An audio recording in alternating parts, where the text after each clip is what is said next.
SCO સંમેલનમાં પ્રધાનમંત્રી Modi, Putin અને શી જિનપિંગ વચ્ચેથી મહત્વપૂર્ણ ચર્ચા.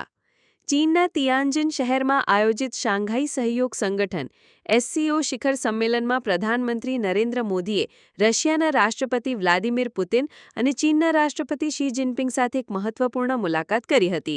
સંમેલનના સ્થળે આગમન સમયે ત્રણેય નેતાઓએ હસ્તધૂનન કરીને અત્યંત સૌહાર્દપૂર્ણ વાતાવરણમાં સંક્ષિપ્ત વાર્તાલાપ કર્યો હતો, જે દ્રશ્યોએ આંતરરાષ્ટ્રીય માધ્યમોનું ધ્યાન ખેંચ્યું હતું.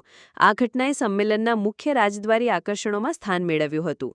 આ મુલાકાત એવા સમયે થઈ છે જ્યારે અમેરિકાની આયાત જકાત નીતિઓને કારણે વૈશ્વિક સ્તરીય વ્યાપારિક તણાવ પ્રવર્તી રહ્યો છે. પ્રધાનમંત્રી મોદીએ પોતે સામાજિક માધ્યમ પર આ બેઠકની તસવીરો પ્રસિદ્ધ કરતા જણાવ્યું કે તેમણે રાષ્ટ્રપતિ પુતિન અને રાષ્ટ્રપતિ શી જિનપિંગ સાથે વિવિધ દ્રષ્ટિકોણનું આદાનપ્રદાન કર્યું હતું. ભારત, રશિયા અને ચીનના આ ત્રિપક્ષીય સંવાદને ક્ષેત્રીય ગઠબંધનોના નવા સમીકરણ તરીકે જોવામાં આવી રહ્યો છે. આ બેઠક બાદ પ્રધાનમંત્રી મોદી અને રાષ્ટ્રપતિ પુતિન વચ્ચે એક દ્વિપક્ષીય વાર્તાલાપ પણ નિર્ધારિત છે, જેમાં સંરક્ષણ અને વ્યૂહાત્મક સહયોગ જેવા મુદ્દાઓ પર વિસ્તૃત ચર્ચા થવાની સંભાવના છે.